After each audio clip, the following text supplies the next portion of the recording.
Medina ইমানের বাড়ি, Medina ইমানের বাড়ি। কত জনে কয় আমারে কেমনে যাব সেই সোনার মদিনায়, শুনেছি সেথায় নাকি শুয়ে আছেন দু জাহানের নবী। মদিনা ইমানের বাড়ি, কথা বলেন ঠিক কিনা? নবীর প্রেমিকেরা, ভাদুগরের সুন্নি মুসলমান, কেউ যদি আমাদেরকে প্রশ্ন করে নবীর বাড়ি ইমানের বাড়ি কোথায়, আমরা সহজ ভাষায় বলে দেব মদিনায়। যদি বলে কেন, আমরা বলবো আমার নবী যেতায় ইমানের বাড়িও সেতায়। কারণ নবী হচ্ছে ইমান, ওই নবীকে যারা ভালোবাসবে এরাই হবে ইমানদার, আর যারা হবে ইমানদার এরাই হবে আল্লাহর ওলি, এরাই হবে আল্লাহর বন্ধু। ঠিক না বেঠে? আমার নবীর গোলামির মাধ্যমে আল্লাহর বন্ধু হয়েছেন পিরানে পীর দস্তগীর, কুতুবে রাব্বানি, মাহবুবে সুবহানি, শাইখ সুলতান মহিউদ্দিন আব্দুল কাদের জিলানী আল গিলানী আল বাগদাদি রাদিয়াল্লাহু তাআলা আনহু। ঠিক না বিঠে? আমার গাউসে পাকের নাম নিলে অনেকের শরীরে আগুন জ্বলে, ঠিক কি না? গাউসে পাক কি আমার আপনার মতো সাধারণ মানুষ? ভাইয়ার আমার, সব ওলিও এক সমান নয়। ওলি দুই প্রকার, ওলিয়ে তাশরিঈ, ওলিয়ে তাকভিনী। তাশরিঈ ওলি বলা হয় তাদেরকে যারা হচ্ছে মাদারজাত ওলি, অর্থাৎ মায়ের গর্ভে থাকা অবস্থায় ওলির দফতরে যাদের নাম লেখা হয় তাদেরকে বলা হয় ওলিয়ে তাশরিঈ। যেটার মধ্যে অটল হলেন পিরানে পীর দস্তগীর হুজুর গাউসুল আজম আব্দুল কাদের জিলানী আল গিলানী আল বাগদাদি রাদিয়াল্লাহু আনহু। কথা কোন ঠিক না ঠিক? কারণ এমন একটা মাসে আমাকে বিষয়টা দিয়েছেন শানি আউলিয়া, আরবিতে এই মাসটার নাম হচ্ছে রবিউস সানি। নাম কি? রবিউস সানি। আর রবিউস সানির আগের মাসটা ছিল রবিউল আউয়াল। এই রবিউল আউয়াল শরীফে রাহমাতাল লিল আলামিন নবীর শুভাগমন, এই জন্য আমরা পালন করি পবিত্র ঈদে মিলাদুন নবী। কথা কোন ঠিক কিনা? আর রবিউস সানিতে হুজুর গাউসে পাকের বিসাল শরীফ, এই জন্য আমরা রবিউস সানি মাসে গাউসে পাকের রাজামন্দি হাসিলের জন্য, রুহানি তাওয়াজ্জুহ হাসিলের জন্য আমরা রবিউস সানিতে পালন করি গাউসে পাকের উরুস শরীফ। কথা কোন ঠিক কিনা? আমার গাউসে পাক আব্দুল কাদের জিলানী আল গিলানী আল বাগদাদি আমার আপনার মতো সাধারণ কোনো ব্যক্তি নয়। এমন বাবার ঘরে জন্ম নিয়েছেন, এমন মায়ের গর্ভে জন্ম নিয়েছেন হুজুর গাউসে পাক। বাবার দিক দিয়ে তিনি ইমাম হাসান রাদিয়াল্লাহু তাআলা আনহুর বংশধর, মায়ের দিক দিয়ে তিনি ইমাম হুসাইন রাদিয়াল্লাহু তাআলা আনহুর বংশধর। এই জন্য তিনাকে বলা হয় হাসানি ওয়াল হুসাইনি। কথা কোন ঠিক না বেঠে? আলে নবী গৌসুল আজম হামারে, আলী আর হুসাইন হাসান কে দুলারে, আলী আর হুসাইন হাসান কে দুলারে, আলে নবী গৌসুল আজম হামারে, আলে নবী গৌসুল আজম হামারে। এ নবীর প্রেমিকেরা, ও মুরব্বী বাবাজিরা, আমার সম্মানিত মা বোনরা যারা শুনছেন গো, আমার গাউসে পাক দুই দিক থেকে আওলাদের রাসূল, মায়ের দিক থেকেও বাবার দিক থেকেও তিনি আওলাদের রাসূল, নবীর বংশ হাসানি এবং হুসাইনের আওলাদ। বন্ধুরা আমার, বাবাজিরা, হুজুর গাউসে পাক আব্দুল কাদের জিলানী আল গিলানী এই পৃথিবীর মধ্যে যেই দিন শুভাগমন করেছিলেন, জন্মগ্রহণ করেছিলেন, এটা 470 হিজরির 1075 খ্রিস্টাব্দে, 1075 খ্রিস্টাব্দে 470 হিজরির পহেলা রমজান শরীফে হুজুর গাউসে পাক জুমার দিনে গাউসে পাক এই পৃথিবীর মধ্যে জন্মগ্রহণ করেছেন। সুবহানাল্লাহ কোন? আমার গাউসে পাক তিনি জন্মগ্রহণ করেছেন 470 হিজরি, আর খ্রিস্টাব্দ হচ্ছে 1075 খ্রিস্টাব্দে হুজুর গাউসে পাক রমজান শরীফের পহেলা রমজানের জুমার দিন ছিল, ওই দিন শুক্রবারে এই পৃথিবীর মধ্যে ভূমিষ্ঠ হয়েছেন। সুবহানাল্লাহ কোন? আমার গাউসে পাকের আগমন নিয়ে মানাকিবে গাউসিয়া নামক কিতাবের মধ্যে সুন্দর করে বর্ণনা করা হয়েছে। আমার গাউসে পাক পৃথিবীতে জন্মগ্রহণের পূর্বে 5টি জ্বলন্ত কারামত প্রকাশ পেয়েছে। কয়টি? 5টি জ্বলন্ত কারামত প্রকাশ পেয়েছে। এর মধ্যে প্রথমটা হলো হুজুর গাউসে পাক আব্দুল কাদের জিলানী আল গিলানী যেই দিন মায়ের গর্ভ থেকে দুনিয়ার মধ্যে ভূমিষ্ঠ হবেন, ওই দিন ওনার পিতা হযরতে আবু সালে মুসা জঙ্গি আপন ঘরের মধ্যে ঘুমন্ত অবস্থায় তিনি রাতের নিশীতে স্বপ্নে দেখে গো আমার মদিনার কামলিওয়ালা নবী অসংখ্য সাহাবায়ে কেরাম নিয়া, অসংখ্য ওলি আব্দুল গাউস কুতুবদেরকে সাথে নিয়া আবু সালে মুসা জঙ্গির স্বপ্নের ঘরে আমার মদিনার কামলিওয়ালা নবী হেসে হাজির হয়ে গেছেন। স্বপ্নের ঘরে আয়েশা নবী ডাক দিলেন, হে আবু সালেব তুমি জানোনি তোমার ঘরের মধ্যে আল্লাহ রাব্বুল আলামিন এমন একটি পূর্ণিমার চাঁদ উদয় করতেছে। হে আবু সালেব তোমার ঔরসে আল্লাহ তাআলা হাবিবাল্লাহ আলাইকুম, একটা জবানও বন্ধ রাখবেন না, চিৎকার মেরে বলুন আল্লাহু আকবার।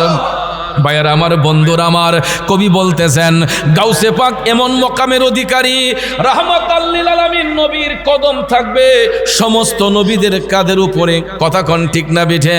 সমস্ত নবীগণের উপরে রাহমাতাল লিল আলামিন নবীর মর্যাদা ঠিক পৃথিবীর মধ্যে যত ওলি আব্দুল গাউস আছে আমার মদিনার কামলিওয়ালা নবী বলেন সমস্ত ওলিদের সর্দার হবে আমার আব্দুল কাদের জিলানী। চিল্লায়া কন্যা সুবহানাল্লাহ। অর্থাৎ আমার নবী সমস্ত আম্বিয়া কেরামের সর্দার। আর রসুল বলছেন, হে আবু সালে মুসা জঙ্গি তোমার ঔরসে যে সন্তান আসবে সে হবে সমস্ত ওলিদের সর্দার। এই জন্য তাকে বলা হবে কুতুবে রাব্বানি মাহবুবে সুবহানি শাইখ সুলতান মহিউদ্দিন আব্দুল কাদের জিলানী আল বাগদাদি রাদিয়াল্লাহু আনহু। চিল্লায়া কন্যা সুবহানাল্লাহ। বাবাজির আমার, বন্ধুরা আমার, এই হলো আমার গাউসে পাকের আগমনের শান। শুধু একটা নয়, আমার গাউসে পাক আব্দুল কাদের জিলানী আল গিলানীর আগমন নিয়া বলা হয়েছে গাউসে পাক আব্দুল কাদের জিলানী জন্মের সময় দেখা গেল তার কাঁধ মোবারকের উপর রাহমাতাল লিল আলামিন নবীর পবিত্র কদম শরীফ রয়েছে। সুবহানাল্লাহ। আমার গাউসে পাকের কাঁধের মধ্যে রাহমাতাল লিল আলামিন নবীর কদম মোবারক। এই জন্য গজলের মধ্যে বলা হয় যেজন গৌসুল আজম সেজন বাগদাদ ওয়ালা, যেজন গৌসুল আজম সেজন বাগদাদ ওয়ালা, তার কাঁধে যার চরণ যুগল মদিনাওয়ালা, যেজন গৌসুল আজম সেজন বাগদাদ ওয়ালা, যেজন গৌসুল আজম সেজন। 3 নম্বরে গাউসে পাক আব্দুল কাদের জিলানী ওনার পিতাকে আল্লাহ তাআলা স্বপ্নে সুসংবাদ দিলেন যে তোমার যে সন্তান জন্মগ্রহণ করবে তিনি সমস্ত ওলিদের বাদশা হবে। সুবহানাল্লাহ কোন সমস্ত ওলিদের বাদশা। 4 নম্বরে যেই রাতে গাউসে পাক রাদিয়াল্লাহু তাআলা আনহু জন্মগ্রহণ করেন সেই রাতে জিলান শহরে যেই সমস্ত সন্তানগুলা জন্মগ্রহণ করেছে প্রত্যেকটা সন্তান ছিল ছেলে সন্তান। সুবহানাল্লাহ। এটাও একটা গাউসে পাকের কারামত। আমার গাউসে পাক যেদিন জন্মগ্রহণ করেছে ওই দিন ছিল জুমার দিন, পহেলা রমজান। ওই দিনে বাগদাদের এই জিলান শহরের মধ্যে যতগুলা বাচ্চা জন্মগ্রহণ করেছে প্রত্যেকটা বাচ্চা ছিল ছেলে বাচ্চা, এবং এই প্রত্যেকটা ছেলে বাচ্চাকে আল্লাহ রাব্বুল আলামিন বন্ধুরূপে গ্রহণ করে নিয়েছেন। এটা আমার গাউসে পাকের কারণে। এই জন্য মুরব্বীরা বলে সৎসঙ্গে স্বর্গবাস, অসৎসঙ্গে সর্বনাশ। সঙ্গ যদি ভালো হয় একটা খারাপ লোকও ভালো হতে সময় লাগে না, সঙ্গ যদি খারাপ হয় ভদ্রগরের সন্তানটা খারাপ হতে সময় লাগে না। কথা বলেন ঠিক কিনা? বন্ধুরা আমার বাবাজিরা, গাউসে পাক আব্দুল কাদের জিলানীকে এমন মকাম দান করা হবে, সমস্ত ওলিদের বাদশাহী দান করা হবে। 5 নম্বরে হুজুর গাউসে পাক আব্দুল কাদের জিলানী আল গিলানী দুনিয়াতে জন্মগ্রহণ করার পরে তিনি মায়ের স্তনের মধ্যে মুখ লাগান নাই। কেন জানেননি? ওই দিন ছিল পহেলা রমজান। সুবহানাল্লাহ। ওই দিন ছিল পহেলা রমজান। গাউসে পাক জন্মগ্রহণ করার পরে তিনি কান্না করতেছেন। কান্না করার পরে মার স্তন থেকে তিনি দুধ পান করলেন। সুবহানাল্লাহ বলেন। এরপরে সারা দিন আমার গাউসে পাক আর কান্না করেন নাই। আল্লাহু আকবার। আর সারা দিন কান্না করেন নাই। তিনি ইফতার যখন হলো, ইফতারের সময় হুজুর গাউসে পাক আব্দুল কাদের জিলানী তখন কান্না করলেন। মায়ের স্তন থেকে দুধ পান করে তিনি ইফতার করলেন। সুবহানাল্লাহ। একটু দুরূদ শরীফ পড়েন। আল্লাহুম্মা সাল্লি আলা সাইয়্যিদিনা মুহাম্মাদ। আল্লাহুম্মা সাল্লি সৈয়দনা মুহাম্মদ নবী শাফি মাওলানা মুহাম্মদ নবী শাফি মাওলানা। আমার বাবাজিরা, বন্ধুরা, গভীর মনোযোগ। হুজুর গাউসে পাক আব্দুল কাদের জিলানী বাগদাদি জন্মগ্রহণ করার 2য় বৎসরে ওই দিন পহেলা রমজান যখন শুরু হবে, আকাশে চাঁদ দেখা যায় না, কারণ আকাশটা ছিল মেঘাচ্ছন্ন, মেঘে ঢাকা আকাশ, চতুর্দিক অন্ধকার। এই অন্ধকার থাকার কারণে আকাশের মধ্যে চাঁদ দেখা যায় না। বাগদাদ জিলান শহরের সমস্ত লোকজন আবু সালে মুসা জঙ্গির বাড়িতে আসলেন। তারা বলতেছে, আমরা আপনার কাছে এসেছি, আজকে কি রমজানের চাঁদ উদিত হয়েছে? যদি উদিত হয় আমাদেরকে একটু জানান।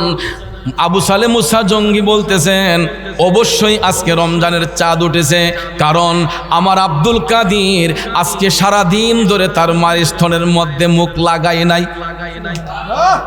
আমার আব্দুল কাদের আজকে সারা দিনে তার মায়ের স্তনে মুখ লাগায় নাই, মায়ের স্তন থেকে দুধ পান করে নাই।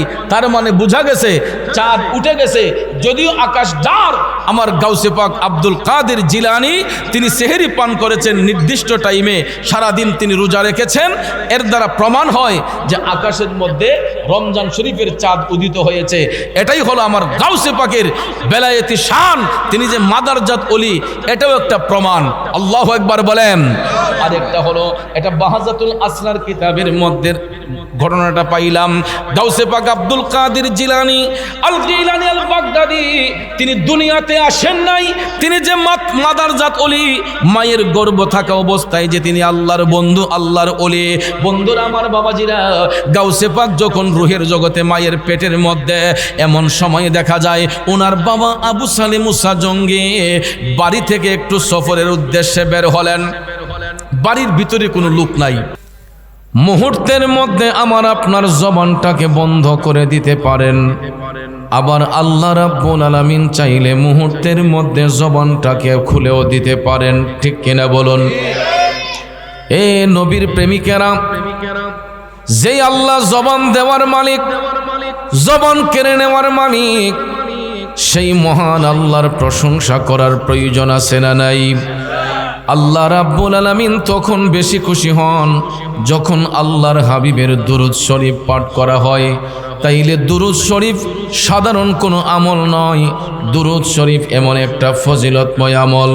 দুরূদ শরীফ পড়লে আত্মা শুদ্ধ হয়, দুরূদ শরীফ পড়লে জীবনের গুনাহ মাফ হয়, দুরূদ শরীফ পড়লে আমার দয়াল নবীর দিদার নসিব হয়। ঠিক না বেঠিক? তাইলে যেই দুরূদ শরীফের এত শান, এত মান, এত ফজিলত, ও যুবক বন্ধুরা, বাবাজিরা, ওই নবীর মহব্বতে দুরূদ শরীফের আওয়াজ আসতে হবে নাকি জোরে হবে? তাইলে দরদ মাখা কণ্ঠে আমার সাথে পড়ুন, আল্লাহুম্মা সাল্লি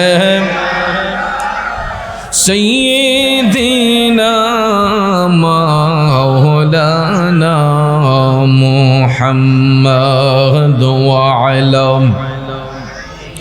سيدنا مولانا خلق سے اولیاء سے رسول خلق سے اولیاء سے رسول اور رسولوں سے اعلیٰ ہمارا نبی اللہم صلی زبان کھلے مولانا محمد وعلى آل سيدنا مولانا আসুন জীবনের গুনাহ মাফ করার জন্য সবাই আপন আপন কলবের দিকে মুতাওয়াজ্জি হইয়া একটু বড় করে আওয়াজ দিয়ে আল্লাহ রাব্বুল আলামিনের জিকিরে মশগুল হয়ে যায়। সবাই একটু বড় করে আওয়াজ দিয়ে আমার সাথে পড়ুন ইল্লাল্লাহু ইল্লাল্লাহ ইল্লাল্লাহু ইল্লাল্লাহ ইল্লাল্লাহু ইল্লাল্লাহ ইল্লাল্লাহু ইল্লাল্লাহ ইল্লাল্লাহু ইল্লাল্লাহ ইল্লাল্লাহু ইল্লাল্লাহ ইল্লাল্লাহু ইল্লাল্লাহ ইল্লাল্লাহু ইল্লাল্লাহ লা ইলাহা ইল্লাল্লাহ লা ইলাহা ইল্লাল্লাহ লা ইলাহা ইল্লাল্লাহ লা ইলাহা حسبي ربي جل الله ما في قلبي غير الله حسبي ربي جل الله ما في قلبي غير الله نور محمد صلى الله لا إله إلا الله إلا الله إلا الله إلا الله إلا الله إلا الله إلا الله إلا الله إلا الله لا إله হক লা ইলাহা ইল্লাল্লাহ সবাই লা ইলাহা ইল্লাল্লাহ লা ইলাহা ইল্লাল্লাহ দোনো জাহাं কা রখওয়ালা তু হি বড় তেরে তো ওয়ালা तूने तोवे इरशाद किया प्यारा नबी रसूल अल्लाह इल्लल्लाह इल्लल्लाह इल्लल्लाह इल्लल्लाह इल्लल्लाह इल्लल्लाह इल्लल्लाह इल्लल्लाह ला इलाहा मिलके ला इलाहा इल्लल्लाह सबाई ला इलाहा इल्लल्लाह ला इलाहा इल्लल्लाह जोड़े ला इलाहा इल्लल्लाह ला इलाहा ला ইলাহা ইল্লাল্লাহু মুহাম্মাদুর রাসূলুল্লাহ সাল্লাল্লাহু আলাইহি ওয়াসাল্লাম।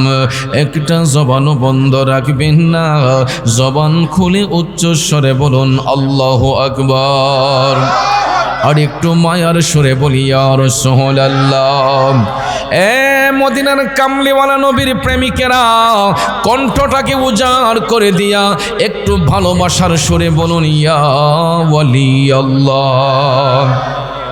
বিসমিল্লাহির রহমানির রহিম। আলা ইন্না আউলিয়া আল্লাহি লা খাউফুন خوف عليهم ولا هم يحزنون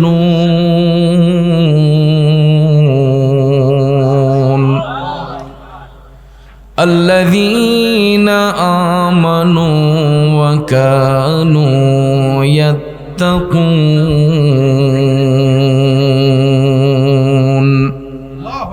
صدق الله العظيم وصدق رسوله النبي الحبيب الكريم ونحن على ذلك من الشاهدين والشاكرين والحمد لله رب العالمين ربي صل وسلم وبارك عليهم सुन लो ए पीरों के पीर गौसुल आजम दस्तगीर बदलो मेरे भी तकदीर बदलो मेरी भी तकदीर गौसुल आजम दस्तगीर सुन लो ए पीरों के पीर गौसुल आजम दस्तगीर अम्मा बाद उपस्थित ঐতিহ্যবাহী ব্রাহ্মণবাড়িয়া সদর ভাদুগড় জনাব আবু সাইদ সর্দার সাহেবের বাড়ি প্রাঙ্গণে হিলফুল ফজল সুন্নি যুব সংগঠনের উদ্যোগে প্রতি বছরে আয়োজিত আজকের এই ১৯তম বার্ষিক ওয়াজ ও দোয়ার মাহফিল ২০২৪ ইংরেজি সনের সম্মানিত সাহেবে সদর সদরে মুকাররম ঐতিহ্যবাহী ভাদুগড় কেন্দ্রীয় শাহী জামে মসজিদের সম্মানিত খতিব মুজাহিদ আহলে সুন্নাত পীরে তরিকত রাহনুমায়ে শরীয়ত হযরত মাওলানা গাজী আলহাজ জাবের আল মনসুর মোল্লা সাহেব মাদ্দাজিল্লাহুল আলিয়া মাহফিলের সহসভাপতি এই এলাকার বিশিষ্ট সমাজসেবক জনাব আবু সাইদ সর্দার সাহেব এবং জনাব আলহাজ আব্দুল হাই ডাবলু মিয়া সাহেব এতক্ষণ যিনি চমৎকার আলোচনা করেছেন আমার সহযোদ্ধা শ্রদ্ধেয় বড় ভাই আলহাজ হযরত মাওলানা মুফতি মোহাম্মদ উসমান গনি সালিহি সাহেব মাদ্দাজিল্লাহুল আলিয়া আজকের মাহফিলের সম্মানিত আলোচক বৃন্দ আমন্ত্রিত ওলামায়ে কেরাম বিশেষ করে মাহফিল পরিচালনা দায়িত্বের যিনারা রয়েছেন সবার নাম নেওয়াটা বিশেষ প্রয়োজন ছিল একাধিক নাম থাকার কারণে সবার নাম উল্লেখ করতে না পারলেও সকলের প্রতি আন্তরিক ভালোবাসা শ্রদ্ধা রইল আমার সামনে উপস্থিত তরিকতপন্থী মুরব্বী বাবারা সুশিক্ষিত আমার বিভিন্ন শ্রেণী পেশায় নিয়োজিত চাকরিজীবী ব্যবসায়ী ভাইয়েরা পর্দানিশীন মা বোনেরা আবারও সবার প্রতি সালাম আসসালামু আলাইকুম ওয়া রাহমাতুল্লাহি ওয়া বারাকাতুহু আমাকে একটি বিষয় দেওয়া হয়েছে শানে আউলিয়া যেই কারণে বিষয়ের বাহিরে আলোচনা করতে চাচ্ছিও না আমি আমার নির্দিষ্ট বিষয়ের দিকে বিবেচনা করেই কিছু কথা আপনাদের সামনে বলতে চাই সবাই শুনতে রাজি আছেন আমার আলোচনা চলবে ততক্ষণ আপনারা বসবেন যতক্ষণ সবাই রাজি আছেন তো অনেক দিন পরে অনেক বছর পরে আপনাদের সাথে দেখা এই ময়দানে আসা আমি আসাতে খুশি না বেজার আর একটু জোরে বলেন খুশি না বেজার তো খুশি যদি হয়ে থাকেন একটা আওয়াজ দিয়ে প্রমাণ করতে হবে যে না আমরা খুশি দুই হাত উঁচু করে দেখান খুশি না বেজার নারায়ে তাকবীর এটা ভাদুগড়ের সুন্নি মুসলমানের আওয়াজ নয় যদি ভাদুগড়ের সুন্নি মুসলমান সত্যি হয়ে থাকেন তাহলে ওই আওয়াজটা দিতে হবে নারায়ে তাকবীর নারায়ে রিসালাত আহলে সুন্নাত ওয়াল জামাত পবিত্র ওয়াজ ও দোয়া মাহফিল সুন্নি মহাসম্মেলন আলহামদুলিল্লাহ এতক্ষণে মাঠটা একটু গরম গরম ভাব লাগতেছে, ঠিক কি না? এতক্ষণ যেমন লাগছিল যে কেউ যেন আমাদেরকে মাইরা রাখছে, এখন বোঝা গেছে না মোটামুটি সবারই একটা ভাবসাব আসছে, কথা কোন ঠিক না? তো আমি কালামে পাকের 11 নম্বর পারা সূরা ইউনূসের 12 নম্বর রুকু থেকে 62 এবং 63 নম্বর আয়াতে পাক তেলাওয়াত করেছি খুব অল্প সময়ে। আয়াতে পাকের মূল অর্থ তাফসিরের ভাষায় কিছু আলোচনা এসেছে, এইগুলো উপস্থাপন করে মিলাদ শরীফ হবে আর একটু জিকিরের তালিম হবে। পরিশেষে মোনাজাতের মাধ্যমে আমি যতটুকু জেনেছি তাবারুকের ব্যবস্থা আছে, আসেনি? আমরা তাবারুক গ্রহণ করে আপন আপন বাড়িতে যাব। আল্লাহ পাক যেন শেষ মোনাজাত পর্যন্ত বসার সুযোগ দান করেন। সবাই বলি আমিন, আর একটু জোরে বলি আমিন। প্রিয় ভাইয়ের আমার, আমরা যারা এখানে বসছি আমাদের সবার একটা পরিচয় হলো আমরা সবাই আল্লাহর বান্দা, ঠিক কি না? এতে কোনো সন্দেহ আছে? হিন্দুরা কার বান্দা? কথা বলে না। খ্রিস্টানরা কার বান্দা? ইহুদিরা কার বান্দা? মুসলমানরা কার বান্দা? অর্থাৎ যত আদম সন্তান এই পৃথিবীতে আছে আমাদের একটা পরিচয়, আমরা সবাই আল্লাহর বান্দা, ঠিক কি না? তো বান্দা সবাই হতে পারে, বন্ধু সবাই হতে পারে, আল্লাহর বান্দা সবাই হতে পারে, কিন্তু আল্লাহর বন্ধু সবাই হতে পারে। তাইলে বান্দার মধ্য থেকে যাদেরকে আল্লাহ বন্ধুরূপে গ্রহণ করেছেন সেই বন্ধুদের শানে কিছু কথা আমরা শুনতে চাই কি চাই না? বাবাজি শুনেন, আমাদের দেশে দেখবেন কিছু কিছু সংরক্ষিত এলাকা আছে যেগুলোর মধ্যে রেড সিগন্যাল দেওয়া হয়, রেড সিগন্যাল দিয়ে লেখা থাকে বিনা অনুমতিতে প্রবেশ নিষেধ, ঠিক কিনা? এরকম বিভিন্ন ভিআইপি স্পটে গেলে দেখবেন রেড সিগন্যাল দেওয়া থাকে। ঠিক তদ্রুপ আরেকটা এক্সাম্পল, আমাদের দেশে দেখবেন বিদ্যুতের খুঁটি নির্মাণ করা হয়। বিদ্যুতের খুঁটি নির্মাণ করার পরে এটাতে কালো কালির একটা বর্ডার দিয়ে লাল কালি দিয়ে একটা ক্রস চিহ্ন দেয়। বিদ্যুতের খুঁটির মধ্যে লেখা থাকে ডেঞ্জার, এটা ইংরেজি শব্দ যার বাংলা অর্থ হচ্ছে বিপজ্জনক। কি অর্থাৎ আমরা যত বড় শক্তিশালী ব্যক্তি হই না কেন, বিদ্যুতের মধ্যে হাত দেওয়া মানেই বিপদ, কথা কোন ঠিক কিনা? এই জন্য বিদ্যুৎ কর্তৃপক্ষ থেকে আমাদেরকে সতর্কবাণী দিয়ে বলে ডেঞ্জার, সাবধান। তো আল্লাহ রাব্বুল আলামিন বান্দার মধ্য থেকে যাদেরকে বন্ধুরূপে গ্রহণ করেছেন, এই বন্ধুদের বিষয়ে কথা না বলার জন্য কোরআন শরীফের সূরা ইউনূসের 62 নম্বর আয়াতে একটা ডেঞ্জার শব্দ ব্যবহার করেছেন, যেইগুলাকে কোরআনের ভাষায়, গ্রামারের ভাষায় বলা হয় হরুফে তানবি। কি বলা হয়? যুবক ভাইয়ারা আমার, লম্বা চড়া কথা বলে মনোযোগ নষ্ট করব না, রাত গভীর সময় সংক্ষেপ। কোরআনুল কারিমে কিছু কিছু হরফ রয়েছে, যেমন আলা, ইন, হা, এই জাতীয় হরফগুলোকে বলা হয় হরফে তানবি। আল্লাহ রাব্বুল আলামিন বিশেষ বিশেষ ক্ষেত্রে এই শব্দগুলা ব্যবহার করেন, হরফগুলা ব্যবহার করেন। এখানে আল্লাহ তার বন্ধুদের বিষয়ে দুনিয়ার মানুষদেরকে সাবধান করে রেড সিগন্যাল দিয়ে বলছেন, আলা, হুশিয়ার, সাবধান, ইন্না আউলিয়া আল্লাহ। এখানেও বহু বচন ব্যবহার করা হয়েছে, অলির বহু বচন হচ্ছে আউলিয়া।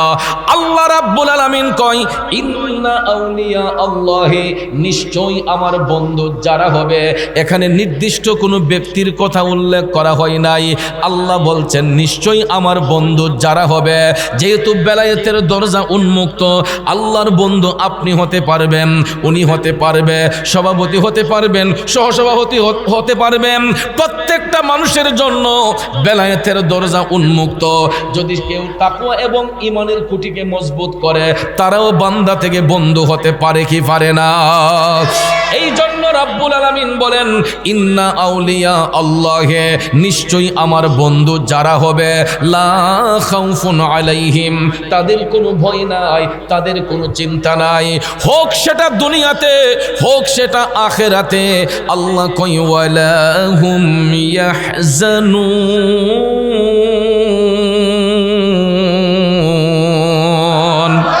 এরা কখনো চিন্তিত হবে না, পেরেশান্বিত হবে না, কারণ ওই সমস্ত বন্ধুদের হেফাজত করেন কে?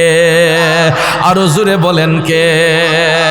এই জন্য কবি কয়, তুমি রাখো কি বা মাহারো এই দয়া কর, থাকিতে যেন তোমায় না ভুলি।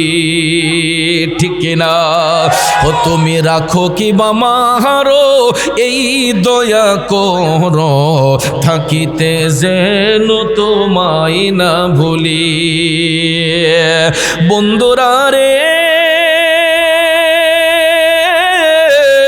বান্দার মধ্য থেকে বন্ধু যারা হবে, আল্লাহ কয় তাদের কোনো ভয় নাই, তাদের কোনো চিন্তা নাই, দুনিয়া তো নাই, আখিরাত নাই, এরা কখনো চিন্তিত হবে না, পেরেশান্বিত হবে না, কারণ তাদের হেফাজত করেন আমার আল্লাহ। এখন সবাই বলুন, আল্লাহর বন্ধু কি সবাই হতে পারবে? কারণ দাজ্জাল আল্লাহর বন্ধু হতে পারবে না, কাজ্জাব আল্লাহর বন্ধু হতে পারবে না, বেবিচারী আল্লাহর বন্ধু হতে পারবে না, মুনাফিক আল্লাহর বন্ধু হতে পারে না।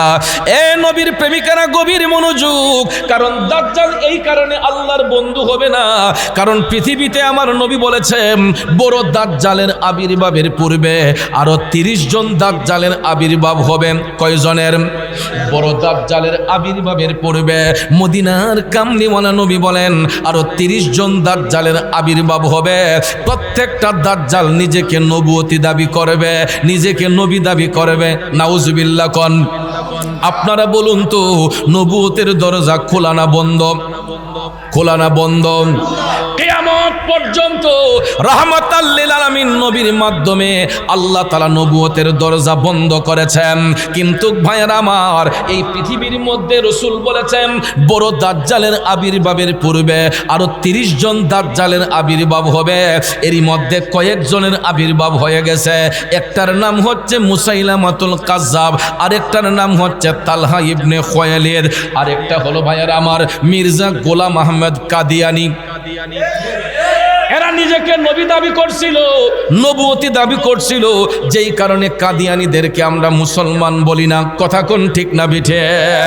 একমাত্র রেসালতের শানে বেয়াদবি করার কারণে, আমার নবীর নবুয়তের সঙ্গে প্রতারণা করার কারণে তাদেরকে আমরা মুসলমান বলি না। রাসূল বলেন অবশ্যই এই 30 জন দাজ্জাল বড় দাজ্জালের আবির্ভাবের পূর্বে এসে যাবে, কিন্তু এরা আল্লাহর নৈকট্য হাসিল করতে পারবে না। এরা নিজেকে নবুয়তি দাবি কইরা অনেক সময় এদের মধ্যে কেউ নিজেকে খোদাও দাবি করবে। নাউজুবিল্লাহ কোন? এই জন্য কোন দাজ্জাল, কোন কাজ্জাব, কোন বেবিচারী আল্লাহর বন্ধু হবে না। আমার আল্লাহ এই জন্য 63 নম্বর আয়াতে কারিমায় বলেছেন আমার বন্ধু হবে তারা আল্লাযীনা আমানু ওয়া কানু ইয়াত্তাকুন।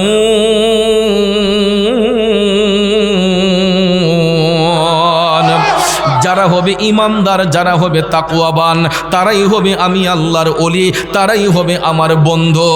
এখন স্পষ্ট আমরা প্রমাণ পেয়ে গেলাম, আল্লাহর বন্ধু হওয়ার প্রথম শর্ত হলো ইমানদার হওয়া, দ্বিতীয় শর্ত হলো তাকওয়া অর্জন করা। ঠিক কিনা কোন? প্রথম শর্ত হলো ইমানের কুটিকে মজবুত করা, দ্বিতীয় শর্ত হলো তাকওয়ার কুটিকে মজবুত করা। ইমান এবং তাকওয়া যার মজবুত হবে এরাই বান্দা থেকে আল্লাহর বন্ধু হবে। ঠিক কিনা বলেন? এখন প্রশ্ন হলো ইমানদার কারা? ইমানদারের পরিচয় কি? ইতিপূর্বে আমি বহু মাহফিলে আলোচনা করে আসছি। ইমানদারদের পরিচয় আল্লাহ রাব্বুল আলামিন সুন্দর করে দেখিয়ে দিয়েছেন সূরা বাকারার প্রথম পারার প্রথম রুকুর 7 নম্বর আয়াতে পাকে। আমার আল্লাহর ঘোষণা, ওয়া মিনান নাসি মান ইয়াকুলু আমান্না বিল্লাহি ওয়া বিল ইয়াউমিল আখির ওয়া মা হুম বিমুমিনিন।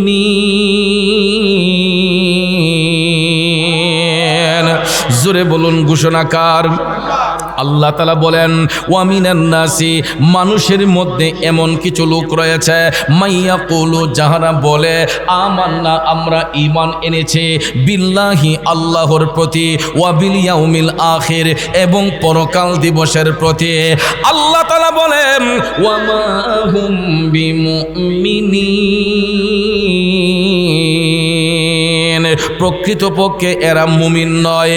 গভীর মনোযোগ বাবাজিরা, কোরআনে পাকে আল্লাহ বলেন মানুষের মধ্যে এমন কিছু লোক, এখন এখানে এমন কিছু লোকের মধ্যে শুধু মুসলমান নয়, হিন্দু, বৌদ্ধ, খ্রিস্টান, ইহুদি, নাসারা সকলেই আছে না নাই? কথা কোন আছে না নাই? আল্লাহ কই ওয়ামিনান নাসি, মানুষের মধ্যে এমন কিছু লোক, এখন এমন কিছু লোকের মধ্যে হিন্দু, বৌদ্ধ, খ্রিস্টান, ইহুদি, নাসারা, বৌদ্ধ সবাই আছে। প্রত্যেক ধর্মের লোকেরা সৃষ্টিকর্তা আল্লাহ একজন বিশ্বাস করে, আবার সব ধর্মের লোকেরা পরকালও বিশ্বাস করে, একমাত্র নাস্তিক ব্যতীত। এ বন্ধু, পৃথিবীর জমিনে 4.5 কোটির উপরে নাস্তিক আছে। নাস্তিক যারা, এরা আল্লাহ পর্যন্ত বিশ্বাস করে না, এই জন্য নাস্তিকরা বিনা হিসেবে জাহান্নামী। ঠিক না বেঠিক? তাছাড়া যারা ধর্মের অনুসারী, সব ধর্মের লোকেরা আল্লাহ এক এটা বিশ্বাস করে, পরকাল বিশ্বাস করে, কিন্তু আল্লাহ কয় ওয়ামা হুম বিমুমিনিন, আসলে এরা ইমানদার নয়। এই কারণে হিন্দুরা আল্লাহ মানে, পরকাল মানে, আমাদের নবী মানেনি।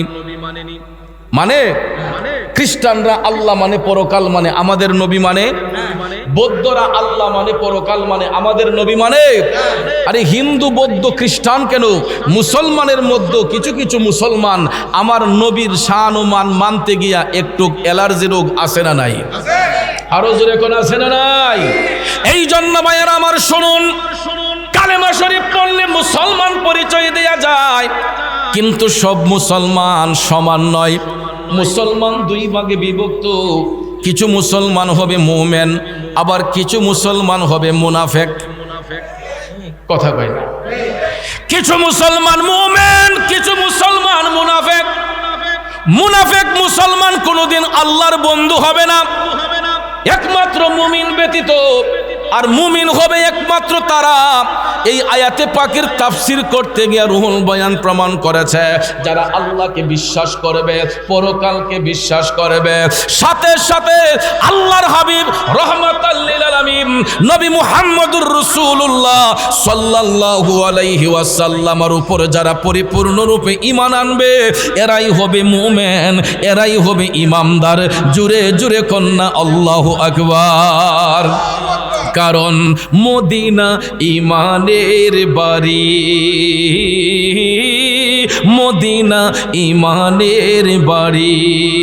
কত জনে কয় আমারে কেমনে যাব সেই সোনার মদিনায়, শুনেছি সেথায় নাকি শুয়ে আছেন দু জাহানের নবী। মদিনা ঈমানের বাড়ি। কথা বলেন ঠিক কিনা? নবীর প্রেমিকেরা, ভাদুগরের সুন্নি মুসলমান, কেউ যদি আমাদেরকে প্রশ্ন করে নবীর বাড়ি, ঈমানের বাড়ি কোথায়, আমরা সহজ ভাষায় বলে দেব মদিনায়। যদি বলে কেন, আমরা বলবো আমার নবী যেতায় ঈমানের বাড়িও সেতায়। কারণ নবী হচ্ছে ঈমান, ওই নবীকে যারা ভালোবাসবে এরাই হবে ঈমানদার, আর যারা হবে ঈমানদার এরাই হবে আল্লাহর ওলি, এরাই হবে আল্লাহর বন্ধু। ঠিক না বেঠিক? আমার নবীর গোলামির মাধ্যমে আল্লাহর বন্ধু হয়েছেন পিরানে পীর দস্তগীর, কুতুবে রাব্বানী, মাহবুবে সুবহানী, শাইখ সুলতান মহিউদ্দিন আব্দুল কাদের জিলানী আল গিলানী আল বাগদাদি রাদিয়াল্লাহু তাআলা আনহু। ঠিক না বিঠিক? আমার গাউসে পাকের নাম নিলে অনেকের শরীরে আগুন জ্বলে, ঠিক কি না? গাউসে পাক কি আমার আপনার মতো সাধারণ মানুষ? ভাইয়ার আমার, সব ওলিও এক সমান নয়। ওলি 2 প্রকার, ওলিয়ে তাশরিঈ, ওলিয়ে তাকভিনী। তাশরিঈ ওলি বলা হয় তাদেরকে যারা হচ্ছে মাদারজাত ওলি, অর্থাৎ মায়ের গর্ভে থাকা অবস্থায় ওলির দফতরে যাদের নাম লেখা হয় তাদেরকে বলা হয় ওলিয়ে তাশরিঈ, যেটার মধ্যে অটল হলেন পিরানে পীর দস্তগীর হুজুর গাউসুল আজম আব্দুল কাদের জিলানী আল গিলানী আল বাগদাদি রাদিয়াল্লাহু আনহু। কথা কোন ঠিক না বেঠিক? কারণ এমন একটা মাসে আমাকে বিষয়টা দিয়েছেন শানে আউলিয়া, আরবিতে এই মাসটার নাম হচ্ছে রবিউস সানি। নাম কি? রবিউস সানি। আর রবিউস সানির আগের মাসটা ছিল রবিউল আউয়াল। এই রবিউল আউয়াল শরীফে রাহমাতাল্লিল আলামিন নবীর শুভাগমন, এই জন্য আমরা পালন করি পবিত্র ঈদে মিলাদুন নবী। কথা কোন ঠিক কিনা? আর রবিউল সানিতে হুজুর গাউসে পাকের বিশাল শরীফ, এই জন্য আমরা রবিউল সানি মাসে গাউসে পাকের রেজামন্দি হাসিলের জন্য, রুহানি তাওয়াজ্জুহ হাসিলের জন্য আমরা রবিউল সানিতে পালন করি গাউসে পাকের উরুস শরীফ। কথা কোন ঠিক কিনা? আমার গাউসে পাক আব্দুল কাদের জিলানী আল গিলানী আল বাগদাদি আমার আপনার মতো সাধারণ কোনো ব্যক্তি নয়। এমন বাবার ঘরে জন্ম নিয়েছেন, এমন মায়ের গর্ভে জন্ম নিয়েছেন হুজুর গাউসে পাক। বাবার দিক দিয়ে তিনি ইমাম হাসান রাদিয়াল্লাহু তাআলা আনহুর বংশধর, মায়ের দিক দিয়ে তিনি ইমাম হুসাইন রাদিয়াল্লাহু তাআলা আনহুর বংশধর। এই জন্য তিনাকে বলা হয় হাসানি ওয়াল হুসাইনি। কথা কোন ঠিক না বেঠে? আলে নবী গৌসুল আজম হামারে আলী আর হুসাইন হাসান কে দুলারে, আলী আর হুসাইন হাসান কে দুলারে, আলে নবী গৌসুল আজম হামারে, আলে নবী গৌসুল আজম হামারে। এ নবীর প্রেমিকেরা, ও মুরব্বী বাবাজিরা, আমার সম্মানিত মা বোনরা যারা শুনছেন গো, আমার গাউসে পাক দুই দিক থেকে আওলাদের রাসূল, মায়ের দিক থেকেও বাবার দিক থেকেও তিনি আওলাদের রাসূল, নবীর বংশ হাসানি এবং হুসাইনের আওলাদ। বন্ধুরা আমার, বাবাজিরা, হুজুর গাউসে পাক আব্দুল কাদের জিলানী আল গিলানী এই পৃথিবীর মধ্যে যেই দিন শুভাগমন করেছিলেন, জন্মগ্রহণ করেছিলেন, এটা 470 হিজরির 1075 খ্রিস্টাব্দে, 1075 খ্রিস্টাব্দে 470 হিজরির পহেলা রমজান শরীফে হুজুর গাউসে পাক জুমার দিনে গাউসে পাক এই পৃথিবীর মধ্যে জন্মগ্রহণ করেছেন। সুবহানাল্লাহ কোন। আমার গাউসে পাক তিনি জন্মগ্রহণ করেছেন 470 হিজরি, আর খ্রিস্টাব্দ হচ্ছে 1075 খ্রিস্টাব্দে। হুজুর গাউসে পাক রমজান শরীফের পহেলা রমজানের জুমার দিন ছিল, ওই দিন শুক্রবারে এই পৃথিবীর মধ্যে ভূমিষ্ঠ হয়েছেন। সুবহানাল্লাহ কোন। আমার গাউসে পাকের আগমন নিয়ে মানাকিবে গাউসিয়া নামক কিতাবের মধ্যে সুন্দর করে বর্ণনা করা হয়েছে।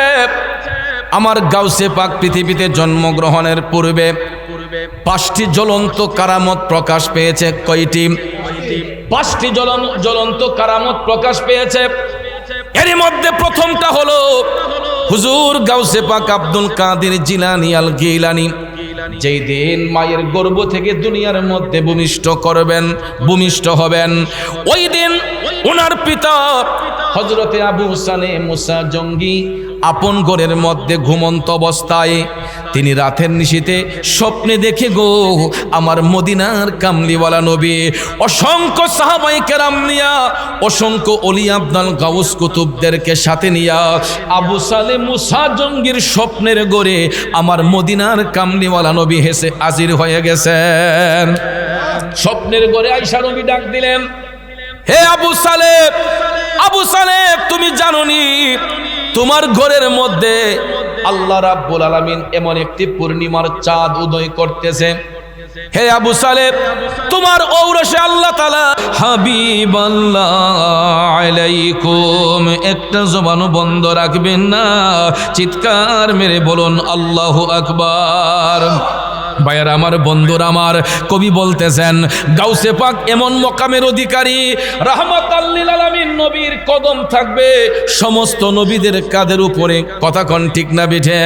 সমস্ত নবীগণের উপরে রাহমাতাল লিল আলামিন নবীর মর্যাদা ঠিক পৃথিবীর মধ্যে যত ওলি আব্দাল গাউস আছে, আমার মদিনার কামলিওয়ালা নবী বলেন সমস্ত ওলিদের সর্দার হবে আমার আব্দুল কাদের জিলানী। চিল্লায়া কন্যা সুবহানাল্লাহ। অর্থাৎ আমার নবী সমস্ত আম্বিয়া কেরামের সর্দার। আর রসুল বলছেন, হে আবু সালে মুসা জঙ্গি, তোমার ঔরসে যে সন্তান আসবে সে হবে সমস্ত অলিদের সর্দার, এই জন্য তাকে বলা হবে কুতুবে রাব্বানি, মাহবুবে সুবহানি, শাইখ সুলতান মহিউদ্দিন আব্দুল কাদের জিলানী আল বাগদাদি রাদিয়াল্লাহু আনহু। চিল্লায়া কন্যা সুবহানাল্লাহ। বাবাজির আমার, বন্ধুর আমার, এই হলো আমার গাউসে পাকের আগমনের শান। শুধু একটা নয়, আমার গাউসে পাক আব্দুল কাদের জিলানী আল গিলানীর আগমন নিয়া বলা হয়েছে গাউসে পাক আব্দুল কাদের জিলানী জন্মের সময় দেখা গেল তার কাঁধ মোবারকের উপর রাহমাতাল লিল আলামিন নবীর পবিত্র কদম শরীফ রয়েছে। সুবহানাল্লাহ। আমার গাউসে পাকের কাঁধের মধ্যে রাহমাতাল লিল আলামিন নবীর কদম মোবারক। এই জন্য গজলের মধ্যে বলা হয়, যেজন গৌসুল আজম সেজন বাগদাদ ওয়ালা, যেজন গৌসুল আজম সেজন বাগদাদ ওয়ালা, তার কাঁধে যার চরণ যুগল মদিনাওয়ালা, যেজন গৌসুল আজম সেজন বাগদাদ ওয়ালা, যেজন গৌসুল আজম সেজন। 3 নম্বরে গাউসে পাক আব্দুল কাদের জিলানী, ওনার পিতাকে আল্লাহ তাআলা স্বপ্নে সুসংবাদ দিলেন যে তোমার যে সন্তান জন্মগ্রহণ করবে তিনি সমস্ত অলিদের বাদশাহ হবে। সুবহানাল্লাহ কোন, সমস্ত অলিদের বাদশাহ। 4 নম্বরে যেই রাতে গাউসে পাক রাদিয়াল্লাহু তাআলা আনহু জন্মগ্রহণ করেন, সেই রাতে জিলান শহরে যেই সমস্ত সন্তানগুলা জন্মগ্রহণ করেছে প্রত্যেকটা সন্তান ছিল ছেলে সন্তান। সুবহানাল্লাহ। এটাও একটা গাউসে পাকের কারামত। আমার গাউসে পাক যেদিন জন্মগ্রহণ করেছে ওই দিন ছিল জুমার দিন, পহেলা রমজান। ওই দিনে বাগদাদের এই জিলান শহরের মধ্যে যতগুলা বাচ্চা জন্মগ্রহণ করেছে প্রত্যেকটা বাচ্চা ছিল ছেলে বাচ্চা, এবং এই প্রত্যেকটা ছেলে বাচ্চাকে আল্লাহ রাব্বুল আলামিন বন্ধুরূপে গ্রহণ করে নিয়েছেন। এটা আমার গাউসে পাকের কারণে। এই জন্য মুরব্বীরা বলে সৎসঙ্গে স্বর্গবাস, অসৎসঙ্গে সর্বনাশ। সঙ্গ যদি ভালো হয় একটা খারাপ লোকও ভালো হতে সময় লাগে না, সঙ্গ যদি খারাপ হয় বদ্রগরের সন্তানটা খারাপ হতে সময় লাগে না। কথা বলেন ঠিক কিনা? বন্ধুরা আমার, বাবাজিরা, গাউসে পাক আব্দুল কাদের জিলানীকে এমন মকাম দান করা হবে, সমস্ত অলিদের বাদশাহী দান করা হবে। 5 নম্বরে হুজুর গাউসে পাক আব্দুল কাদের জিলানী আল গিলানী দুনিয়াতে জন্মগ্রহণ করার পরে তিনি মায়ের স্তনের মধ্যে মুখ লাগান নাই। কেন জানেননি? ওই দিন ছিল পহেলা রমজান। সুবহানাল্লাহ।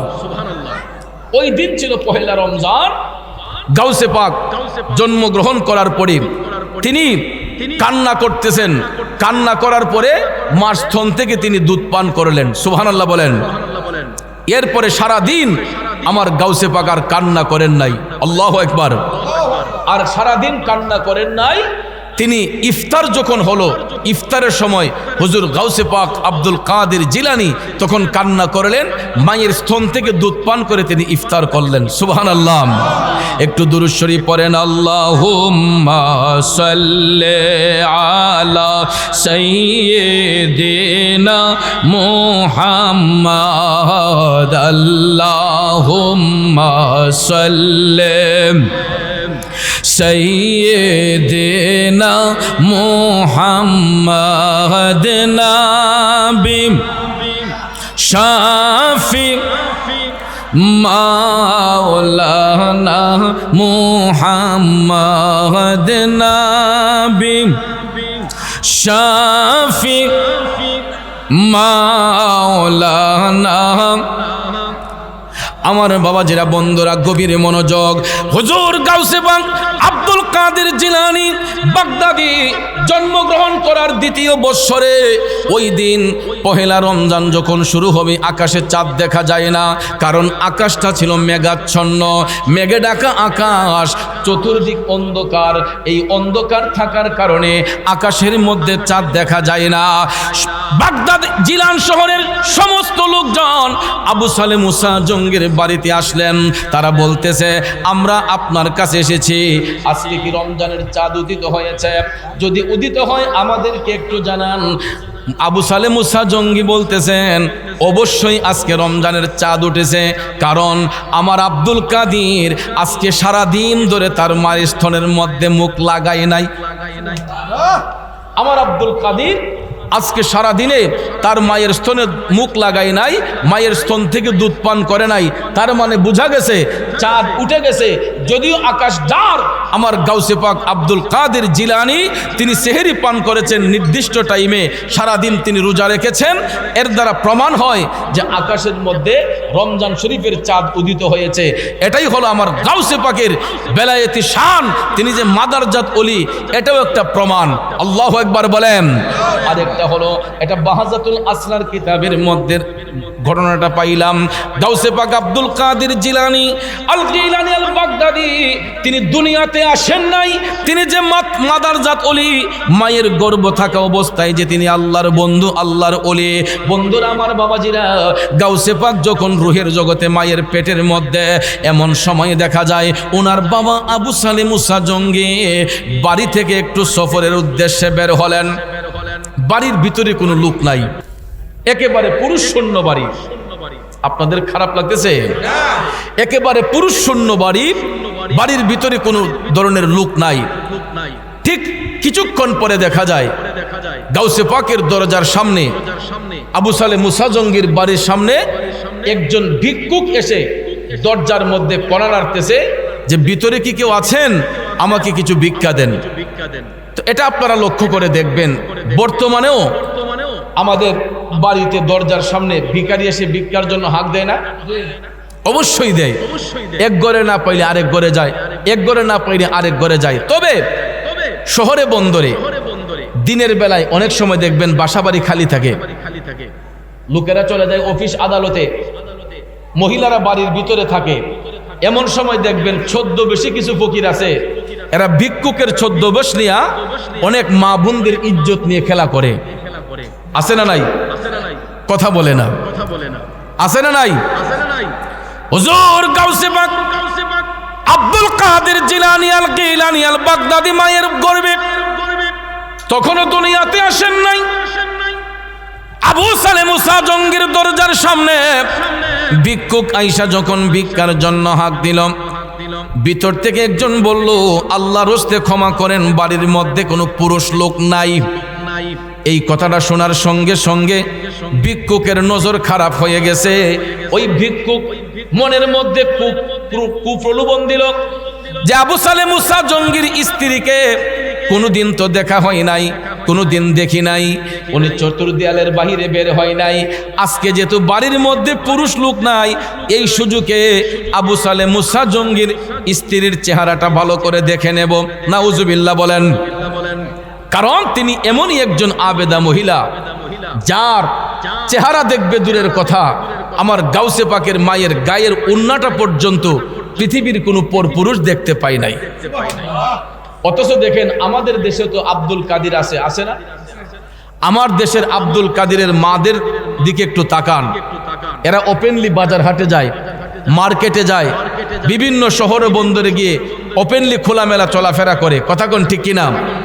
আমাদের বাংলাদেশের আব্দুল কাদেরের মারা রাস্তাঘাটে চলার পরে অনেক মানুষের নজরে পড়ে যায়, কিন্তু হুজুর গাউসে পাক আব্দুল কাদের জিলানী আল গিলানী আল বাগদাদির মা এমন একজন মা, যার অঙ্গ দেখবে দূরের কথা, পৃথিবীর কোনো পরপুরুষ ওই মায়ের চেহারা মুবারক পর্যন্ত দেখতে পারবে দূরের কথা, গায়ের উন্নাটা পর্যন্ত পৃথিবীর কোনো পরপুরুষ দেখতে পায় নাই। আমার গাউসে পাক তখন মায়ের গর্ভে ভিক্ষুক যখন ভিক্ষা না পাইল, যখন ভিতর থেকে বলা হইল আল্লাহর হস্তে ক্ষমা করেন, ভিক্ষুক নজর খারাপ কইরা দরজার কড়া ভাঙ্গা ঘরের ভিতরে ঢোকার জন্য চেষ্টা করতেছে।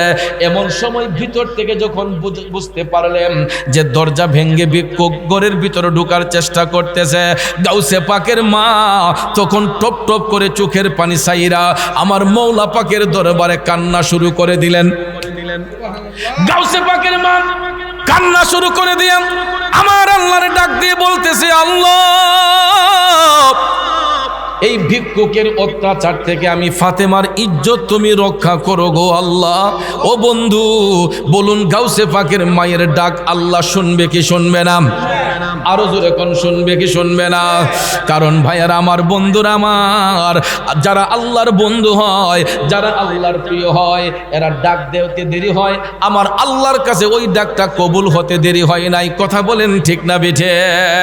বন্ধুরা আমার, বাবাজিরা, কারণ আল্লাহ রাব্বুল আলামিন ইজ্জত দেওয়ার মালিক, আল্লাহ রাব্বুল আলামিন ইজ্জত কেড়ে নেওয়ার মালিক, ঠিক কি না? ওয়াতুইজ্জু মান তাশা ওয়া তুযিল্লু মান তাশা বিয়াদিকাল খাইর। আল্লাহ সূরা আল ইমরানে বলেছেন যে হাবিব, আপনি বলে দিন, আমি যাকে ইচ্ছা ইজ্জত দিতে পারি, যার কাছ থেকে ইচ্ছা আমি ইজ্জত কেড়ে নিতে পারি। ক্ষমতা একমাত্র কার? আল্লাহ। আমরা ইচ্ছে করলে কি সম্মানিত হতে পারবো? সম্মান দেওয়ার মালিক কে? আল্লাহ। ইজ্জত দেওয়ার মালিক কে? আল্লাহ। বিপদ থেকে উদ্ধার করে নেওয়ালা কে? আল্লাহ। পৃথিবীর কোনো ব্যক্তি উদ্ধার করতে পারবে যদি আল্লাহর হুকুম না থাকে? তাইলে ভাইয়ার আমার, গাউসে পাকের মা এই মুসিবতের মধ্যে পড়ে তিনি মহান মালিককে ডাকছেন, আয় আল্লাহ, বাড়ির ভিতরে কোনো পুরুষ লোক নাই, আল্লাহ গো, এই ভিক্ষুকের অত্যাচার থেকে আমি ফাতেমার ইজ্জত তুমি রক্ষা করো। আয় আল্লাহ, আমার এই চেহারা চতুর দেয়ালের বাহিরে কোনোদিন কেউ দেখে নাই, আল্লাহ আমি চাই না ওই ভিক্ষুক কোনো কারণে আমার চেহারার দিকে তার কুদৃষ্টি দেব। আল্লাহ আমি তোমার কাছে ভিক্ষা চাই, আমার বাড়িতে কোনো পুরুষ লোক নাই, আল্লাহ আমার ইজ্জত তুমি রক্ষা করো। আমার আল্লাহ করবে কি করবে না? করিম রহিম নামটি তোমার, আল্লাহ কাদের গুণী আমি পাপী, দুই বাজাইতাম নি। ও মৌলাজি, তোমার রহিম নামটি থাকিতে আমি পাপী, দুই বাজাইতাম নি। বন্ধুরা রে, ও আমার বাবাজিরা, গাউসে পাকের মা আমার মৌলা পাকরে ডাক দিতে দেরি হয়েছে, আমার আল্লাহর কাছে ওই ডাকটা কবুল হতে দেরি হয় নাই। এ নবীর প্রেমিকেরা শোনো রে, আমার আল্লাহ রাব্বুল আলামিন বাড়ির মধ্যে পুরুষ লোক আমার আব্দুল কাদের জিলানী তো আছে, যদিও বডিটা বাড়ির মধ্যে নাই, রুহুটা তো ওই বাড়ির মধ্যে ছিল, ঠিক না বেঠে? আল্লাহ তাআলা মায়ের গর্ভ হতে হুজুর গাউসে পাকের রুহ মুবারকটাকে বের করায়া ওই রুহুটাকে আমার আল্লাহ একটা সুরত ধারণ করাইলেন, বাঘের সুরত। সুবহানাল্লাহ কোন? বাঘের একটা সুরত ধারণ করায়া উপস্থিত সময়ে ভিক্ষুকরে একটা থাবা দেওয়াইলেন, ভিক্ষুক পলায়ন করছে। আপনারা বলুন, আল্লাহ চাইলে পারে কি পারে না? মায়ের গর্ভ থেকে রুহু আল্লাহ বের করতেও পারে, আল্লাহ চাইলে মায়ের ভবে রুহু দানও করতে পারে। কথা কোন ঠিক কিনা? কারণ আমরা সন্তানগুলা যে মায়ের ভবে আসি, রুহুটা কোন দিকে আসে পৃথিবীর কোনো মানুষ দেখছে? অথচ দেখেন দুইটা চোখ তো খোলা থাকে, এটা কোন দিকে আসে আবার কোন দিকে বের হয় পৃথিবীর কোনো মানুষ কি এটা দেখছে? গভীর মনোযোগ। হুজুর গাউসে পাক আব্দুল কাদের জিলানী আল গিলানী আল বাগদাদীর রূহ মুবারকটাকে আল্লাহ মায়ের গর্ভ থেকে বের করা, এটাকে একটা বাঘের সুরত ধারণ করে ভিক্ষুকরে থাবা দেওয়ালেন। ভিক্ষুক ভয়ে পলাইয়া চলে গেল, মায়ের ইজ্জত রক্ষা হলো। গাউসে পাক আব্দুল কাদের জিলানীর রূহটাকে আমার আল্লাহ আবার পুনরায় মায়ের ভবে দান করলেন। আল্লাহ পারে কি পারে না? এখন এই রূহটা যে গাউসে পাকের, এটা প্রমাণ হবে কেমনে? বাহাজাতুল আসরার কিতাবে প্রমাণ করেছে আমার হুজুর গাউসে পাক আব্দুল কাদের জিলানী আল গিলানী আল বাগদাদী তিনি যখন দুনিয়ার জমিনে ভূমিষ্ঠ করলেন পহেলা রমজান শরীফের জুমার দিনে 470 খ্রিস্টাব্দে 470 হিজরির 1075 খ্রিস্টাব্দে রমজান শরীফের পহেলা রমজানে জুমার দিনে গাউসে পাক জন্মগ্রহণ করার পরে আস্তে আস্তে দিন যায়, রাত যায়, যাইতে যাইতে যাইতে 2 থেকে 2.5 বছর পার হইয়া গেছে গো। 2 থেকে 2.5 বছর যখন পার হইয়া গেল, গাউসে পাক হাঁটতেছেন, খেলাধুলা করতেছেন, মায়ের আঁচলে আঁচলে ঘুরেন। অনেক সময় দেখবেন, এই কথা বলবে না, অনেক সময় দেখবেন বাচ্চারা দুষ্টুমি যখন করে, মা বাবারা অনেক সময় বাচ্চাদেরকে ধমক দেয়, দেয়নিও? ছোট বাচ্চারা ধমক দিলে দেখবেন অনেক সময় কাজের মধ্যে ডিস্টার্ব হলে মারা টান দিয়ে বয়ে রাখে, বেশি দুষ্টামি করতেছ, মাঝে মধ্যে একটা ধমক দেয় না। এটা কিন্তু অন্তর থেকে না, এটা মুখ দিয়া দেয়, ভালোবাসার ধমক। কথা কোন ঠিক কিনা? কারণ মা যদি বাচ্চাদেরকে ধমক দেয়, একটু পরে আবার ওই মাই সন্তানকে কোলে নিয়ে আদর করে, ঠিক কিনা কোন? আমার গাউসে পাকের বয়স 2 থেকে 2.5 বছর মায়ের আঁচলে খেলাধুলা করছেন। হঠাৎ করে মা উম্মুল খায়ের ফাতেমা সাংসারিক কাজকর্মে একটু ব্যস্ত। গাউসে পাক খেলাধুলার চলে মায়ের কাজের মধ্যে একটু বিঘ্নতা ঘটাতে মা উম্মুল খায়ের ফাতেমা গাউসে পাকরে একটা ধমক দিলেন, হে আব্দুল কাদির, তুমি বেশি দুষ্টুমি করতেছো, বেশি জ্বালাচ্ছ। গাউসে পাক মায়ের ধমক খাইয়া চোখের পানি টপ টপ করে সেরে কান্না করতেছেন। কান্না করে গাউসে পাক ডাক দিয়া কয়, মা, আমি আব্দুল কাদির একটু দুষ্টুমি করলাম, আপনার সহ্য হলো না। আমি যদি আপনার গর্বে না আসতাম, ওই দিন তো আপনার ইজ্জত রক্ষা হইতো না। আরো জোরে কোন। আসলে আপনাদের মনোযোগ ওয়াজে নাই, নাকি তাবারুক দিয়ে দিব? হ্যাঁ, শেষ করে দিই। একটু দুরূদ শরীফ পড়েন, আল্লাহুম্মা সাল্লি না চাকাম মুহাম্মাদ আল্লাহুম্মা সাল্লি আলা সাইয়্যিদিনা নবিয়িনা মাওলানা মুহাম্মদ দয়াল নবীজির ভালোবাসায় আল্লাহর দিদার পাওয়া যায়। আমার দয়াল নবীজির ভালোবাসায় আল্লাহর ওলি হওয়া যায়। আল্লাহুম্মা সাল্লি মাশাআল্লাহ মুহাম্মাদ নবী শাফি মাও মুহাম্মাদ লা ইলাহা ইল্লাল্লাহ মুহাম্মাদুর রাসূলুল্লাহ সাল্লাল্লাহু আলাইহি ওয়াসাল্লাম। খুব সংক্ষেপ কোন কথাগুলো বলে যাব আমার বাবাজিরা। গাউসে পাক ডাক দিয়া কয়, মা, আমি একটু দুষ্টুমি করলাম, আপনার সহ্য হলো না। ওই দিন যদি আমি আপনার গর্বে না থাকতাম, সেদিন তো আপনার ইজ্জত রক্ষা হইতো না। বাচ্চার মুখে এই কথা শুনে গাউসে পাকের মা তিনি অবাক হয়ে গেলেন। কিরে আব্দুল কাদির, তোমার বয়স অল্প, 2.5 বছর এখনো পুরোপুরি হয় নাই, তুমি এই বয়সে আমার ইজ্জত রক্ষা করলা কিভাবে? এটা তো অবাককর কথা, তুমি আমার ইজ্জত কিভাবে রক্ষা করলা? তখন গাউসে পাক ডাক দিয়া কয়, মা, একটু স্মরণ করুন ওই দিনের কথা, যেই দিন আমার বাবা আবু সালেহ মুসা জঙ্গি বাড়িতে ছিলেন না। আপনার ইজ্জত নষ্ট করার জন্য ভিক্ষুক বাড়ির ভিতর ঢোকার চেষ্টা করছিল। গাউসে পাকের মা কয়, আব্দুল কাদির, তখন তো তুমি আমার গর্বে ছিলা, তুমি জানো কেমনে? আরো জোরে কর না। হে আব্দুল কাদির, এ তো বহুদিন আগের ঘটনা। যখন ভিক্ষুক আমার ইজ্জত নষ্ট করতে চাইছিল, তখন তো তুমি দুনিয়ার আলো বাতাস দেখো নাই, তুমি তো আমার গর্বে ছিলা, তুমি জানো কেমনে? গাউসে পাক ডাক দেয়া কয়, আম্মা, আপনি বিপদের মধ্যে ফইরা যেই মহান মালিকরে ডাক দিছিলেন, আমাকেও জানাইয়া দিছে সেই মহান আল্লাহ। গাউসে পাক ডাক দেয়া কয়, মা, আপনার ডাকের মধ্যে একটু ত্রুটি ছিল। আপনি বলেছিলেন, আল্লাহ আমার ইজ্জত রক্ষা করো, বাড়ির মধ্যে কোনো পুরুষ লোক নাই। মাগো মা, আমি আব্দুল কাদিরের বডিটা যদিও এই বাড়িতে ছিল না, আমার রুহুটা তো ওই বাড়ির মধ্যে ছিল। আমি আব্দুল কাদির জিসিম নিয়া যদিও না থাকি, আমার রুহু নিয়া তো ওই বাড়ির মধ্যে ছিলাম। মাগোমা, আপনি যখন মৌলা পাকরে ডাক দিয়েছিলেন, বাড়ির মধ্যে পুরুষ লোক নাই, আমার আল্লাহ প্রমাণ কইরা দিছে এই বাড়ির মধ্যে পুরুষ লোক আমি আব্দুল কাদের আছি। যদি আমার বডিটা ছিল না, আমার রুহুটাকে আমার আল্লাহ আপনি মায়ের গর্ভ হতে বের করাই এটাকে বাঘের সুরত ধারণ করাইয়া দিছে। তখন গাউসে পাকের মায়ের মনে হলো যে আসলে তো আমি তখন দেখেছিলাম কোথা থেকে যেন একটা বাঘ আইসা ভিক্ষুকরে একটা থাবা দিছে, মুহূর্তের মধ্যে ভিক্ষুকের পলায়ন হয়েছে।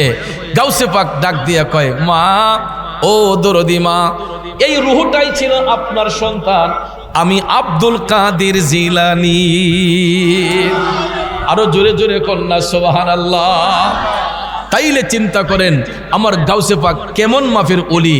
এই রবিউল সানি মাস, আজকে চাঁদের 8 তারিখ চলে আসছে, আর দুদিন পরেই আমার গাউসে পাকের উরুস শরীফ, বেসাল শরীফ, পৃথিবীর কোটি কোটি নবীর প্রেমিকরা আমার গাউসে পাকের শানে উরুস শরীফ পালন করবে। কারণ গাউসে পাক এমনই একজন ওলি, মায়ের গর্ভে থাকা অবস্থায় তিনি কারামতের অধিকারী। দুনিয়াতে আসার পরে আমার গাউসে পাক অসংখ্য কারামতের অধিকারী। শিশুকালে আমার গাউসে পাকের অসংখ্য কারামত, কিশোরকালে আমার গাউসে পাকের অসংখ্য কারামত, বৃদ্ধকালে আমার গাউসে পাকের অসংখ্য কারামত।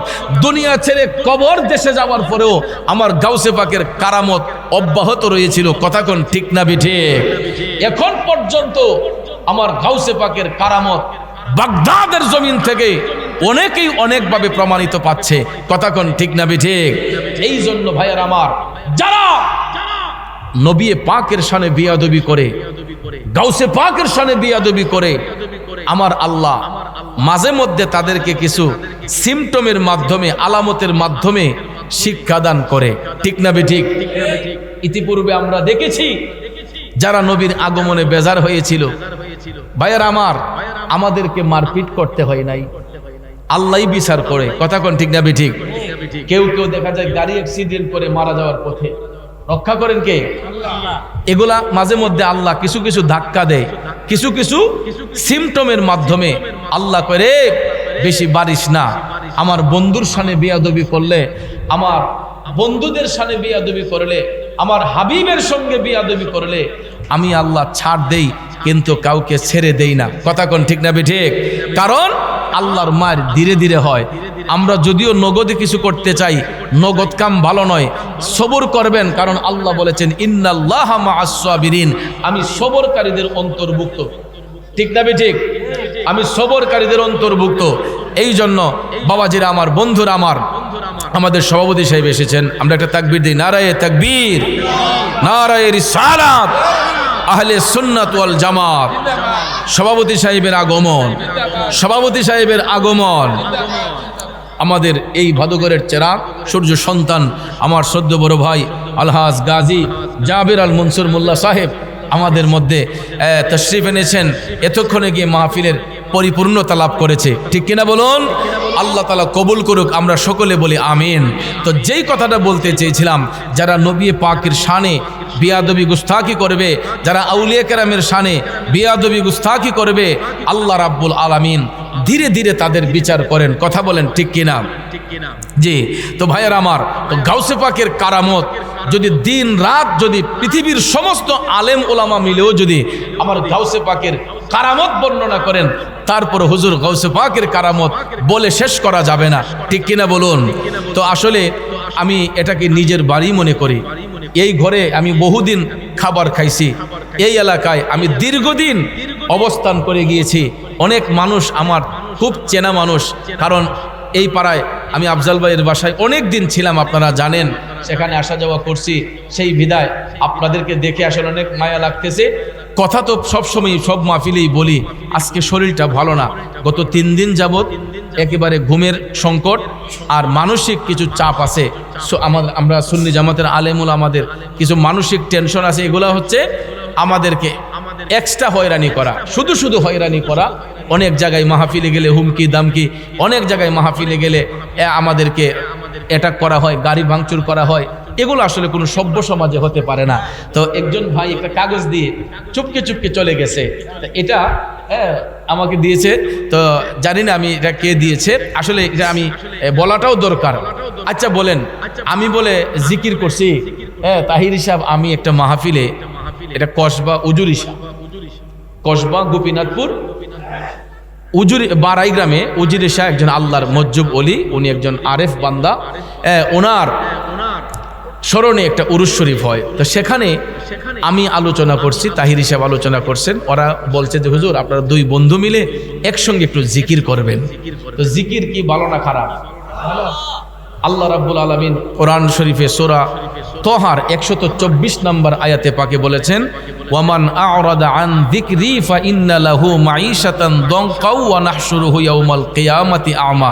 আল্লাহ বলছেন, যারা আমার জিকির থেকে দূরে সরে যায়, যারা আমি মওলার স্মরণ থেকে দূরে সরে যায়, আমি তাদের জন্য কঠিন শাস্তি নির্ধারণ করেছি। আর শাস্তিটা হলো, আল্লাহ বলেন, কিয়ামতের ময়দানে আমি তাদের চোখের মধ্যে অন্ধ বানাইয়া তাদেরকে উত্তোলন করব। জিকির অস্বীকারী ব্যক্তিদেরকে। তো জিকির হচ্ছে উৎকৃষ্ট একটা ইবাদত।